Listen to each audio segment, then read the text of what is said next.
नमस्कार, आप देख रहे हैं कैपिटल टीवी बिहार। मैं हूं आपके साथ सृष्टि। बिहार के भोजपुर जिले के बिलौटी गांव के रहने वाले भरत तिवारी की 17 जून को एक पुलिस मुठभेड़ में मौत हो गई थी। इस घटना ने पूरे इलाके में आक्रोश और विवाद को पैदा कर दिया था। साथ ही परिवार ने शुरू से ही आरोप लगाया कि पुलिस की फायरिंग से पहले भरत तिवारी ने हथियार डालकर खुद को सरेंडर भी कर दिया था। अब परिवार इस मुठभेड़ को फर्जी बता रहा था और इसमें शामिल सभी पुलिसकर्मियों के खिलाफ निष्पक्ष जांच की मांग भी चल रही थी, जिसके बाद एक्शन में आई शासन और प्रशासन ने मामले की न्यायिक जांच के आदेश दिए थे। जिसके बाद सरकार ने एक बड़ा ऐलान किया और परिवार को मुआवजा और सरकारी नौकरी देने की बात कही गई है। तो चलिए जरा विस्तार से जानते हैं क्या है ये पूरा मामला।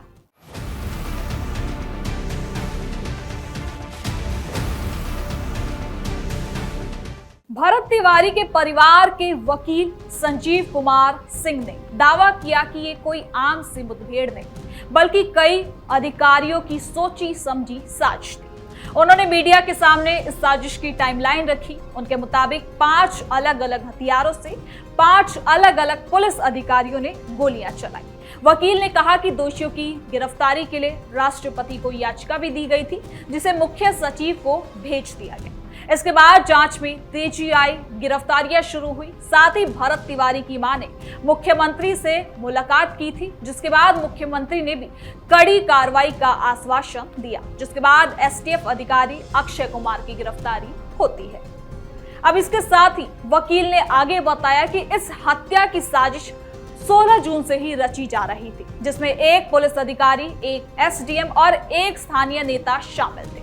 फिर 17 जून को इसे अंजाम भी दे दिया जाता है। भरत तिवारी को कुल 5 गोलियां मारी गई हैं।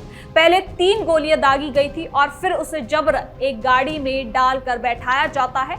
15 मिनट बाद 2 गोलियां और मारी जाती है। जुलाई में आरा के पुलिस अधीक्षक ने पुष्टि की कि आरा पुलिस और स्पेशल टास्क फोर्स की ज्वाइंट टीम ने इस मामले में एसटीएफ के कांस्टेबल अक्षय कुमार को गिरफ्तार कर लिया।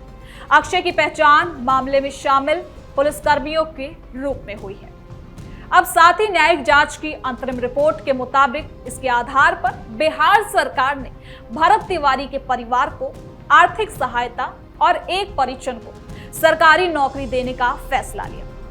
मुख्यमंत्री सम्राट चौधरी ने खुद इस जानकारी को अपने एक्स हैंडल पर सार्वजनिक किया। उन्होंने साफ किया कि दिवंगत भरत तिवारी के परिवार को आर्थिक सहायता और एक परिजन को सरकारी नौकरी दी जाएगी। हालांकि आर्थिक सहायता की राशि अभी सामने नहीं आई है। नहीं बताया गया है कि कितना अमाउंट भरत तिवारी के परिवार को दिया जाएगा। हालांकि ये फैसला परिवार के लिए राहत का मुद्दा बन सकता है, लेकिन अभी भी ये सहायता मामले की जटिलताओं को पूरी तरह से हल नहीं करता है। अब सीएम के इस ऐलान पर बांकीपुर से विधायक प्रशांत किशोर ने अपनी राय भी दी है।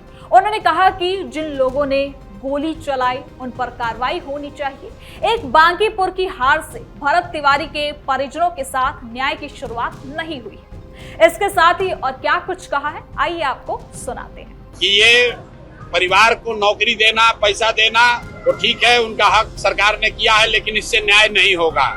न्याय का मतलब ये है कि जिन लोगों ने गोली चलाई और जिन लोगों ने गोली चलाने का ऑर्डर दिया उन पर कार्रवाई होनी चाहिए, उन पर सजा होनी चाहिए। किसी के बच्चे की मौत की कीमत एक सरकारी नौकरी और चंद रुपए नहीं है। चंद रुपए आप देते हैं कॉम्पनसेशन के तौर पर, नौकरी देते हैं, वो ठीक है, लेकिन वो न्याय नहीं है। जिन लोगों ने गोली चलाई है उन पर कार्रवाई होनी चाहिए। और उससे भी बढ़कर गृह विभाग में रिपीट कर रहा हूँ, गृह विभाग और एसटीएफ के गृह मंत्री ने जिन लोगों ने भी गोली चलाने का आदेश दिया है उन सब पर कार्रवाई होनी चाहिए, उनकी भूमिका की जांच होनी चाहिए। और भरत तिवारी को ही क्यों ये दिया जा रहा है? भरत तिवारी के साथ जिन अन्य बच्चों का भी इनकाउंटर किया गया है उन पर भी सरकार को यही पॉलिसी अपनानी चाहिए। उनके भी परिवार के बच्चों, उनके भी परिवार के लोगों को, बंटी यादव के भी परिवार के लोगों को नौकरी दीजिए, उनको भी कॉम्पनसेशन दीजिए। एक परिवार के बच्चे को अगर आप दे रहे हैं तो ये सिर्फ राजनीति हो रही है। अगर इंसाफ सरकार को करना था, सरकार ने वह एक जुडिशियल कमीशन बनाया हुआ है, कमीशन को रिपोर्ट देने दीजिए और उसमें गृह मंत्रालय की भूमिका, पुलिस के आला अधिकारी किन्होंने गोली चलाने का आदेश दिया, इस पर उनको जांच करके बताना है। और अगर वो नहीं होगा तो परिवार भले चुप हो जाए, हम लोग चुप होने वाले नहीं हैं। हम लोग ये लड़ाई लड़ेंगे ही लड़ेंगे, चाहे वो नीट की छात्रा का रेप का मामला हो, भरत तिवारी का मामला हो, नालंदा में 2 बच्चों, पासवान समाज के बच्चों की हत्या का मामला हो, अभी दिनारा में एक जो मर्डर हुआ है। जिन लोगों ने गोली चलाने का आदेश दिया उन पर भी कार्रवाई होनी चाहिए। प्रशांत किशोर की बात इस जगह बिल्कुल सही है कि केवल मुआवजा परिवार के लिए काफी नहीं है, न्याय के लिए ये काफी नहीं है, गिरफ्तारियों की जरूरत है। अब ये पूरा मामला बिहार में कानून व्यवस्था, पुलिस कार्रवाई और न्याय व्यवस्था पर सवाल उठाता है। भरत तिवारी की मौत के बाद परिवार ने लगातार आवाज उठाई।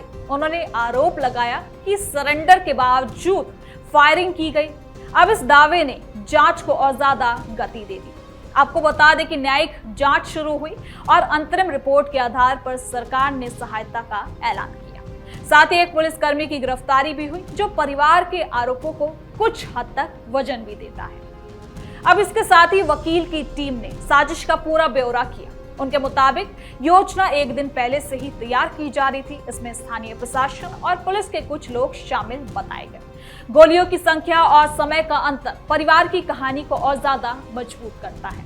पहले 3 गोलियां और फिर गाड़ी में ले जाने के बाद 2 और गोलियां। ये पूरा मामला आम मुठभेड़ से काफी ज्यादा खास हो जाता है। परिवार ने राष्ट्रपति को याचिका दी जो बाद में राज्य प्रशासन तक पहुंची। इससे जांच को इसमें तेजी मिलती है। फिर मां की मुख्यमंत्री से मुलाकात ने इस पूरे मामले में और ज्यादा दबाव बनाने की भूमिका निभाई है। अब इस मामले में सरकार का फैसला आर्थिक सहायता और नौकरी का है। ये परिवार की जरूरतों को पूरा करने की दिशा में कदम है। साथ ही एक सदस्य को सरकारी नौकरी मिलने से परिवार की आर्थिक स्थिति मजबूत हो सकती है, लेकिन मुआवजा कितना होगा ये अभी तक सामने नहीं आया। फिर मुख्यमंत्री ने भी अपने एक्स प्लेटफॉर्म पर ये जानकारी सामने रखी है, जिससे घोषणा कहीं ना कहीं पब्लिकली हो गई है।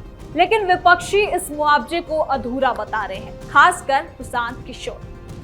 आपको बता दें कि प्रशांत किशोर ने इस घोषणा को अधूरा बताया है।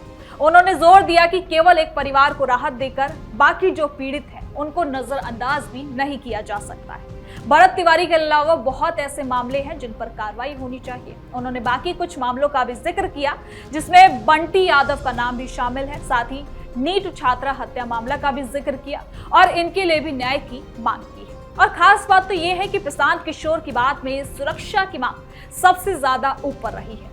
मुआवजा और नौकरी राहत है, लेकिन मूल समस्या यानी कि अवैध कार्रवाई की जांच और दोषियों पर कार्रवाई जरूरी हो जाती है।